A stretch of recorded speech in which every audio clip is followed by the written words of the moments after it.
Hello everyone, कैसे हैं आप लोग। उम्मीद करती हूँ कि मेरे सभी प्यारे बच्चे एकदम बढ़िया होंगे, स्वस्थ होंगे, मस्त होंगे। तो आपने क्लास 10th को तो सक्सेसफुली पार कर लिया। सारे के सारे जो बोर्ड एग्जाम्स थे वो बहुत ही अच्छे गए। अब हम सब 11th में आते ही नई नई चुनौतियों का सामना कर रहे हैं।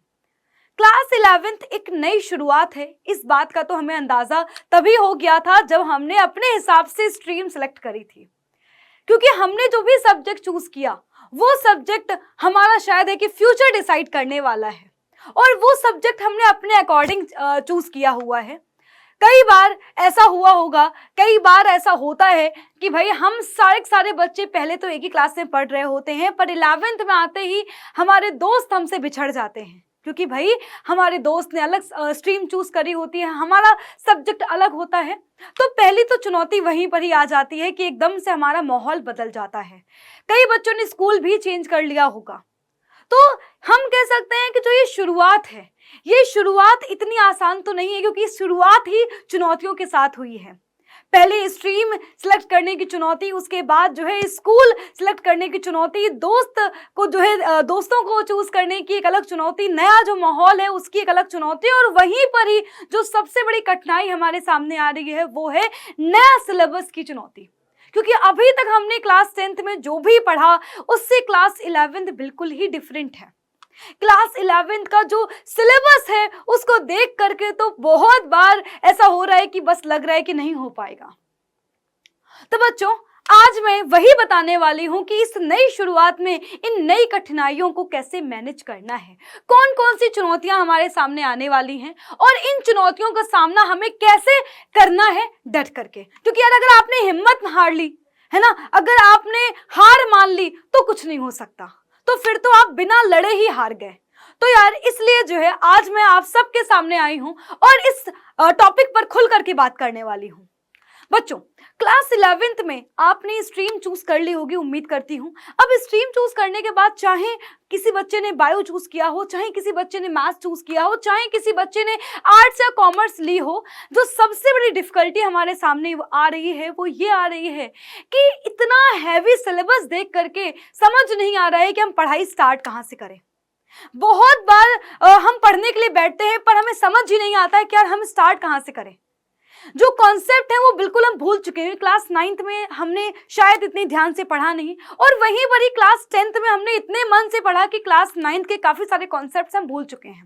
तो और 11th में क्या हो रहा है कि कुछ कॉन्सेप्ट्स हमारे 10th के हैं, कुछ कॉन्सेप्ट्स हमारे जो है 9th के हैं। तो बहुत बार डिफिकल्टी आ रही है सब्जेक्ट को समझने में। वहीं पर ही सब्जेक्ट लेवल पर अगर हम देखें तो सब्जेक्ट लेवल पर भी डिफिकल्टी बढ़ चुकी है। बच्चों देखो, यहाँ पर एक बात तो है कि प्रॉब्लम सबकी कॉमन है और गलती आपकी नहीं है, ये मैं आपको पहले बता दूं। थोड़ी सी गलती हमारे एजुकेशन सिस्टम की भी है कि हम 9th-10th में इतने छोटे लेवल पे चीज़ों को पढ़ते हैं। पहले जो हमारा सिलेबस था बच्चों, उसमें हमने काफ़ी सारे कॉन्सेप्ट्स वो पढ़ रखे थे जो 11th and 12th में काम आते थे। पर जब से ये सिलेबस रिड्यूस हुआ है ना, एकदम से 9th-10th तो हमें ईजी लगती है, पर जैसे हम 11th-12th में आते हैं एकदम से बहुत सारी चीज़ें बदल जाती हैं, और वहीं पर ही सबसे बड़ी मुश्किलात आती है। तो यहाँ जैसे ही हम क्लास 11th में आए होंगे तो बहुत सारे बच्चों के दिमाग में जो एक प्रेशर बना हुआ है वो सिलेबस को लेकर के ही बना हुआ है कि अरे अब मैं कैसे पढ़ पाऊंगा, अरे मुझे तो कुछ समझ ही नहीं आ रहा। केमिस्ट्री बिल्कुल अलग हो चुकी है, फिजिक्स के जो चैप्टर्स हैं वो बिल्कुल टोटली डिफरेंट है, हमारी जो बायो है उसका भी लेवल बहुत बढ़ चुका है, मैथ्स में तो समझ ही नहीं आ रहा कि ये तो पहली बार नाम सुन रहे हैं। तो जो ये डिफिकल्टी लेवल है इससे बहुत ज्यादा डिमोटिवेशन आ रहा होगा। वहीं पर ही क्लास 11th में आते ही बहुत सारे बच्चे ऐसे होंगे जो केयरलेस हो चुके होंगे, बहुत सारे बच्चे ऐसे होंगे जो ओवर कॉन्फिडेंस में होंगे, अरे मैंने 10th निकाल लिया, अरे 11th में कुछ नहीं होता, 11th पे हो जाएगी। और वो क्या कर रहे हैं, वो इन सारी चीजों को इग्नोर करके खुद को ओवर स्मार्ट समझ रहे हैं। पर यही गलती है, अगर आप भी उनमें से एक हैं तो आप ये मान लीजिए कि आपका हाल भी कुछ ऐसा ही है, क्योंकि 11th में सीरियस ना होना ये सबसे बड़ी भूल होगी और सबसे बड़ी गलती होगी आपकी लाइफ की।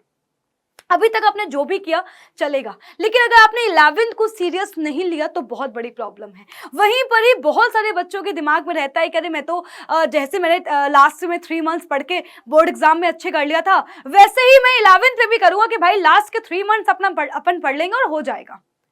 तो अगर आप ऐसा करने का सोच रहे हैं तो सबसे बड़ी भूल होगी आपकी, क्योंकि क्लास 11th वो क्लास नहीं है। क्लास 11th के जो कॉन्सेप्ट है वो बिल्कुल भी ऐसे नहीं है कि आप रट करके उन्हें जो है 3 महीनों में तैयार कर लें। इतना ज्यादा सिलेबस है कि आप 3 महीनों में तो उसे पढ़ ही नहीं सकते हो। इम्पॉसिबल है अगर आपने साल भर चीजों को नहीं पढ़ा है तो। रिवीजन के लिए 3 महीने कम पड़ जाएंगे, और फिर तो अगर आप सोच रहे हैं कि हम 3 महीनों में पढ़ करके अच्छे मार्क्स ले आएंगे या फिर सिलेबस को समझ लेंगे, तो ये सबसे बड़ी भूल होगी।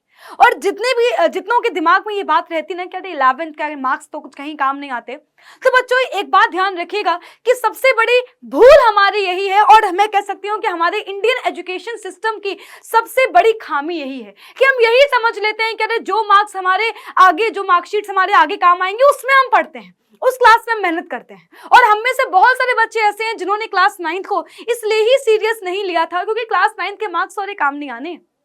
मार्क्स के लिए अगर पढ़ रहे हो ना तो बच्चों बहुत बड़ा मैं कह सकती हूँ कि आप अपने ही पैरों पे कुल्हाड़ी मारने वाले हो, और बहुत ज्यादा डिफिकल्टी लेवल का, बहुत सारे चैलेंजेस का आप सामना करने वाले हैं जब आप कंपटीशन में बैठेंगे। अगर आप ऐसा सोच रहे हैं तो बच्चों 11th को आप इग्नोर नहीं कर सकते हैं। अगर आप 11th में ओवर कॉन्फिडेंट है कि भाई नहीं मैं तो कर लूंगा, मेरे से हो जाएगा, और अगर आपको लग रहा है कि नहीं मैं लास्ट के 3 मंथ से पढ़ के सब कुछ कर लूंगा, कवर कर लूंगा, अरे 11th के मार्क्स तो कहीं जुड़ते ही नहीं है, कोई दिक्कत नहीं है, अगर बिहेवियर अगर आपने अपने अंदर ला लिया है, अगर ऐसा एटीट्यूड अगर आपके अंदर आ गया है, या फिर अगर आप इनमें से कोई भी एक बात सोच रहे हैं, तो बेटा ये मान लीजिए कि आपकी आगे की जो लाइफ है बहुत ज्यादा मुश्किल होने वाली है, और आप आगे चल करके रिग्रेट करोगे इस बात का, और तब तक शायद बहुत देर हो चुकी होगी। जहां पे सिलेक्शन फर्स्ट टाइम होना चाहिए वहां पर आप अपनी जिंदगी के वो टाइम लगा रहे होगे, वो साल लगा रहे होगे जहां पर आप बहुत कुछ कर सकते थे, और तब आपको रिग्रेट फील होगा। तब आप देखोगे कि अरे हम तो अभी तैयारी कर रहे हैं और मेरे जो साथ के लोग हैं, जो मेरे साथ के दोस्त थे, जो मेरे स्कूल फ्रेंड्स थे, अरे वो तो नौकरी करके बढ़िया गाड़ी वाड़ी में घूम रहे हैं। तब आपको सबसे ज्यादा बुरा लगेगा, और उस टाइम पर जो डिप्रेशन आता है, उस टाइम पर जो है निगेटिविटी आती है बेटा, वो बहुत ही अलग लेवल की होती है, और उससे अगर बचना है तो क्लास 11th को सीरियस लेना होगा। अब अगर हम 11th को सीरियस लेते हैं तो डिमोटिवेशन होता है, लगता है कि हम सिलेबस को कैसे कवर करें। तो इन सारी बातों का इलाज मैं आज की इस वीडियो में बताने वाली हूँ। बच्चों सबसे बड़ी चीज तो ये है कि देखो क्लास 11th का जो सब्जेक्ट लेवल पे डिफिकल्टी है, वो मैं मानती हूँ कि सब्जेक्ट लेवल पे डिफिकल्टी काफी बढ़ जाती है। अब अगर आपको इस डिफिकल्टी को हराना है तो क्या करना होगा? पहली चीज तो हिम्मत नहीं हारनी होगी, स्टे पॉजिटिव, यार मैं कर सकता हूँ। या तो भाई लोग तो खड़े के तमाशा देखते रहो, अरे यार क्या करूं, या तो फिर क्या करो भैया आगे बढ़ो, है ना, कम से कम एक स्टेप तो आगे बढ़ोगे। अब कौन सा स्टेप आपको आगे बढ़ाना है?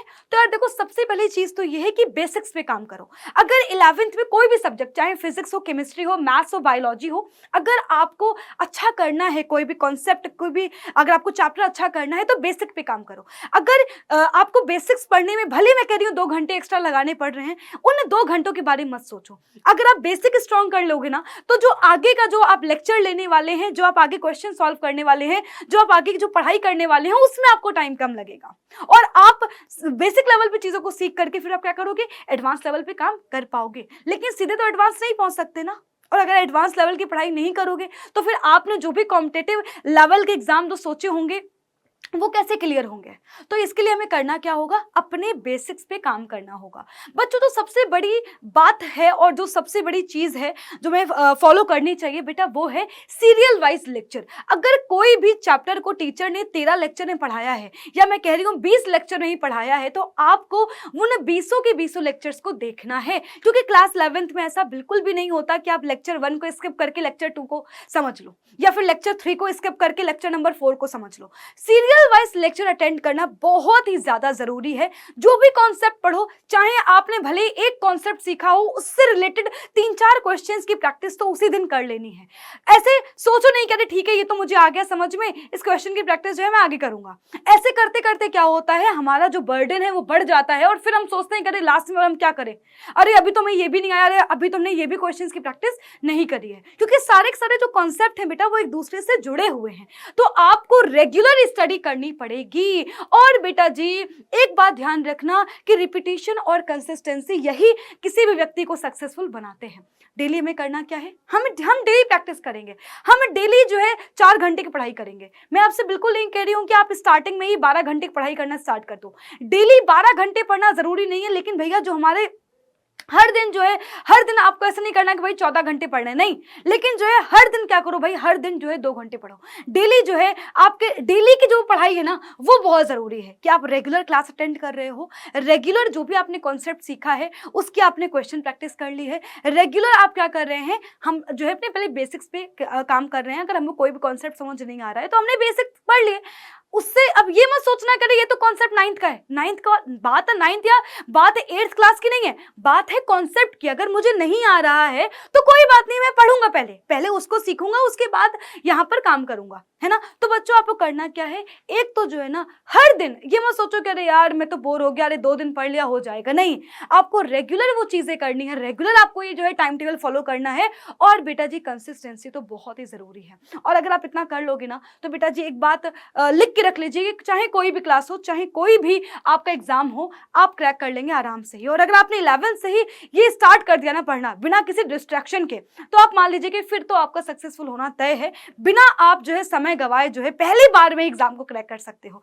तो मेहनत से डरो नहीं, बल्कि किताबों से लड़ो, और अगर किताबों से लड़ लोगे तो जिंदगी में जो है ना हारोगे नहीं और हमेशा आगे ही बढ़ते रहोगे। बच्चों एक चीज और भी है, जितनी भी मैंने आपको बातें बताई हैं वो जो ये सारी जो चीज़ें हैं वो हम लोग आगाज बैच में फॉलो करने वाले हैं, क्योंकि हम टीचर्स को पता है कि बच्चों को किस लेवल पे डिफिकल्टी आने वाली है। तो बच्चों क्लास 11th में हम लोग बहुत ही बेसिक से लेकर के एडवांस तक सीखने वाले हैं आगाज बैच में, और आगाज बैच में क्लासेस ऑलरेडी स्टार्ट हो चुकी हैं। तो अगर आप अभी तक रह गए हो तो बेटा जी अभी भी आपके पास मौका है कि भैया आगाज बैच में ज्वाइन हो जाओ, क्योंकि आपका पता है कि अगर एक बार सिलेबस स्टार्ट हो गया तो वापस से बच्चों जो है ना आपको उतनी सारी चीजों को पढ़ना समझ पाना बहुत डिफिकल्ट हो जाएगा, क्योंकि ऑलरेडी डिफिकल्टी लेवल यहाँ पर काफी रहने वाला है।